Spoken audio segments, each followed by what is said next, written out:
सुंदर जो है अपना रूप श्रृंगार करके राम जी को रिझाना चाहिए। पर राम जी सीता जी के तरफ देख करके बोले कि सुनो, सीत ही चितई कही प्रभु बाता, आहई कुआर मोर लघु भ्राता।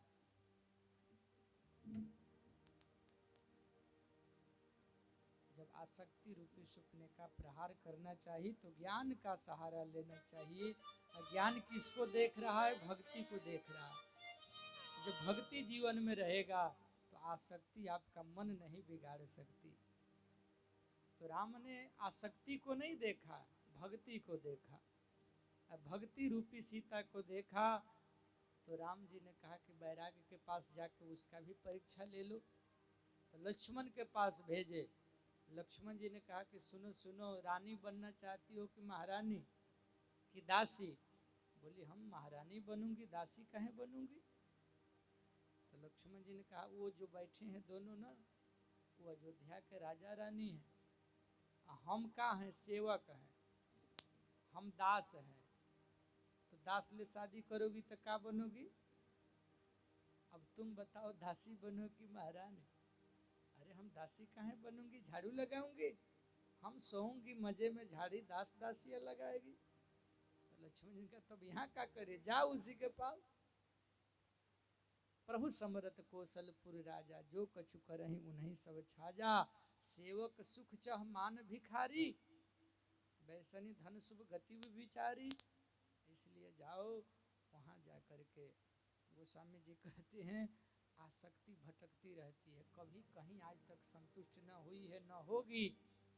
जो भटकता है उसको कभी कहीं बाहर सुख नहीं मिलेगा। सुख जब भी मिलेगा अंतःकरण के ज्ञान से मिलेगा, वो भीतर मिलेगा। बाहर तो बस किरासन तेल पीने से जैसे प्यास नहीं बुझेगी, उसी तरह तो जिंदगी में जिस स्त्री पुरुष के पास भागते रहो कभी शांति नहीं मिलेगी। इसलिए राम जी ने कहा कि जाओ। यहाँ वहाँ कई बार गई, लेकिन जब काम नहीं बना तो बहुत क्रोधित हो गई और सोची बीच में सीता बाधा है तो क्या करूंगी, इसको समाप्त करूंगी, बस दोनों में से किसी को अपना लूंगी। तो रूप भयंकर प्रकट तो भाई तुरंत राक्षसी चेहरा बना के सीता के तरफ दौड़ी। और जैसे दौड़ी कही इसका तो मैं नाश्ता ही कर जाऊंगी। राम जी ने कहा कि लक्ष्मण सावधान। जैसे ही लक्ष्मण सावधान हुए, लगा कि सीता पर प्रहार कर देगी। भगवान ने इशारा किया, लक्ष्मण अति नाघव सो नाक कान बिनु किन्न, ताके कर रावण कहो मनो चुनौती दिन। मानो नाक कान काट करके चैलेंज कर दिए, चुनौती दे दिए कि रावण अब समय तुम्हारा आ गया, जाओ अपने भैया को बता दो कि आ जाए मैदान में। अच्छा, एक यहाँ बात समझने लायक है, नाक कान ही क्यों काटे? दो चार चाटा लगा देते, दो चार घूसा ही मार देते।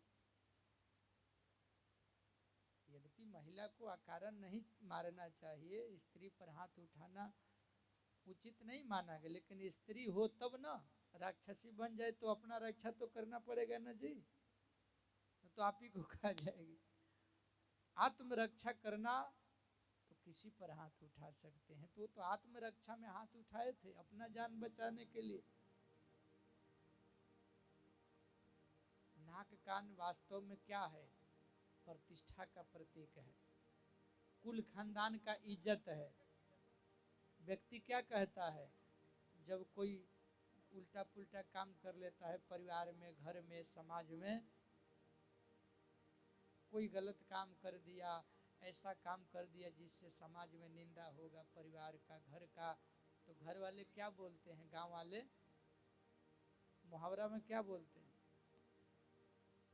तुमने हमारा कुल खानदान का इज्जत लुटा दिया और नाक कटवा दिया, बोलते हैं ना।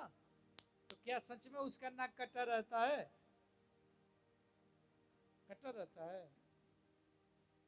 लेकिन नाक का अर्थ है प्रतिष्ठा, अपने कुल खानदान का इज्जत। सुपनेखा का कि अपना खानदान का इज्जत अपने ही जाके लुटा दी।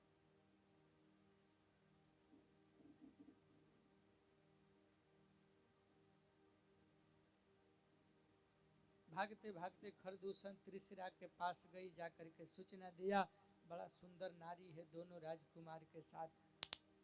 भाई सुने बहन का बदला लेने के लिए दौड़ पड़े। लक्ष्मण जी सीता जी के रखवाली में चले गए और राम जी ने कहा कि आ जाओ मैदान में। खरदूषण त्रिशिरा मैदान में आए, लेकिन कहे कि हम भर जन्म सुनहूं, अब भाई देख ही नहीं ऐसी सुंदरताई, हमने जन्म भर आज तक ऐसा सुंदरता नहीं देखा है।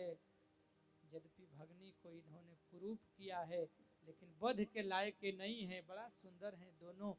एक अवसर इनको देना चाहिए, अगर स्त्री को हम लोगों को सौंप दे और हमारे शरण में आ जाए तो हम दोनों को मारने से छोड़ देंगे। जब राम जी से यह संदेश खरदूषण त्रिशिरा ने दिया तो राम जी ने कहा, ए वीरो, हम छत्री मृगया भन फिरही, तुमसे खल मृग खोजत फिरही, रिपु बलवंत देख नहीं डरई, एक बार कालऊ सन लड़ई। हम एक बार काल से भी भिड़ सकते हैं, जाना है तो घर भाग जाओ, नहीं तो हमारे हाथ से नहीं बचोगे।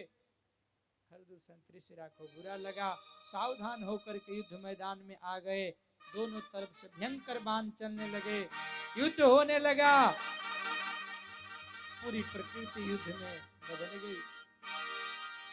लेकिन खरदूषण त्रिशिरा को ऐसा वरदान था कि दूसरा किसी से नहीं मरते, जब भी मरते आपस में ही मर सकते थे, भाई भाई में ही मर सकते थे। तो भगवान ने ऐसा लीला किया कि खरदूषण त्रिशिरा पूरे जितने सैनिक थे उसी में राम प्रकट हो गए और आपस में ये रहा राम मारो, ये रहा राम मारो, और आपस में ही एक दूसरे को मारने लगे। राम को मारना भी नहीं पड़ा, अब भाई भाई मार करके सब सीताराम हो गए।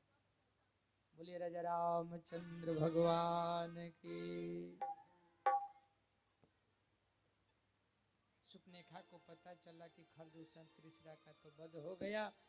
भागते भागते गई लंका, लंका जाकर के रावण को कही कि अरे सोए रहते हैं, पड़े रहते हैं, राज का नीति का पता नहीं, कहाँ क्या हो रहा है। अरे बहना, तेरा नाक कान कैसे कट गया? डॉक्टर बुलाया, चिकित्सा कराया, और चिकित्सा करा करके पूछा तो बताई कि बड़ा सुंदर राजकुमार दो हैं जंगल में, उनके साथ एक बड़ी सुंदर स्त्री है, वो लंका में रहने लायक है, आप लंका में उनको लाए। रावण ने कहा वो बात तो ठीक है, तो आपका नाक कान कट गया, आपने खरदूषण त्रिशिरा को नहीं कहा। सुपनेखा ने कहा बताया, लेकिन वो स्वर्ग सिधार गए, मर गए? बोले हाँ। सुपनेखा को समझा के रावण महल में गया और विचार करता है कि खरदूषण महिषम बलवंता, तिन्हीं को मारई बिनु भगवंता। लगता है धरती पर ईश्वर का अवतार हो चुका है, नहीं तो खरदूषण तो मेरे समान बलवान थे, बिना भगवान को तो उनको कोई मार नहीं सकता है। इसका अर्थ है ईश्वर का अवतार हो चुका है, तो राम को तो हमको पाना है। कैसे पाएंगे? या तो बैर करके पाएंगे, प्रेम से भजन नहीं हो पाएगा, क्योंकि मेरा तामसी शरीर है, अब इस तामसी से भजन नहीं कर पाऊंगा, बैर से ही भगवान को प्राप्त करूंगा। इस तरह से रावण विचार करके मारीच के यहाँ समुद्र तट पर गया है। यहाँ राम जी ने युक्ति बनाया। लक्ष्मण जब कंद फूल फल फूल लाने गए, सीता जी से बोले कि हे सिया सुनो, मैं कुछ कहना चाहता हूँ। और राम जी ने आज सिया जी से एक बात कहा, सुनहु प्रिया व्रत रुचिर सुशीला, मैं कछु करबी ललित नर लीला। सुनहु प्रिया व्रत